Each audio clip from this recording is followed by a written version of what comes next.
बड़ी खबर पश्चिम बंगाल से आ रही, जहां मुर्शिदाबाद के धुलियान में हाउसिंग स्कीम समेत कई सरकारी प्रोजेक्ट में गड़बड़ी और भ्रष्टाचार के आरोपों को लेकर गुस्सा बढ़ रहा है। इलाके के लोगों का एक ग्रुप मंगलवार सुबह से धुलियान म्यूनिसिपैलिटी के वार्ड नंबर 14 के पार्षद नूर इस्लाम तोसिर के घर के सामने विरोध प्रदर्शन में शामिल हुआ।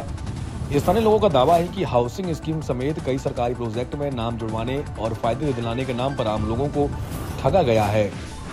संवाददाता मिलन सरकार की रिपोर्ट।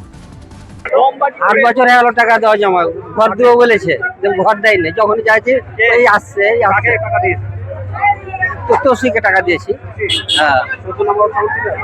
হ্যাঁ 14 নম্বর ঘরের জন্য টাকা দিয়ে 30,000 টাকা, একবারও টাকা পাই ঘর দেয়নি।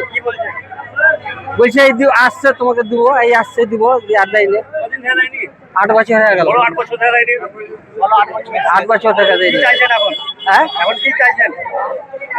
এখন আমাকে টাকা ফেরত দিতে হবে, না হলে আমাকে ঘর দিবে, যা দিবে। আমার নাম আব্দুল হাকিম, বাড়ি 14 নম্বর।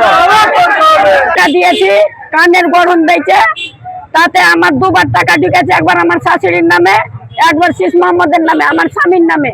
তাতে দুজনা ইন্টিকাল করে দিয়েছে। আমি কাগজ আপডেট করে আমি কোর্টে জমা দিয়েছি অফিসে, তাতে আমার টাকা ঢুকেনি। আমি যখন আসছি তখন বলছে কোর্টে টাকা ঢুকেনি, এখনি টাকা দেওয়া হবে না। আমার ঘরে ছাতনা পড়ে গেল, আমি একখান ঘর নিয়ে কেটে বেড়াচ্ছি। তাতে আমি যখনই আসি আমাকে ধোকাবাজি দিচ্ছে, মানে যে নাসিরও দিচ্ছে তসিও দিচ্ছে, যখনই আসছি আমাকে ধোকাবাজি দিচ্ছে। কোথাকে এখনি ঢুকেনি, তো আমি কোথায় থেকে দিব? আমি বাপের ঘর থেকে দিব? তুই যা যা পারবি সেই করে লেগা।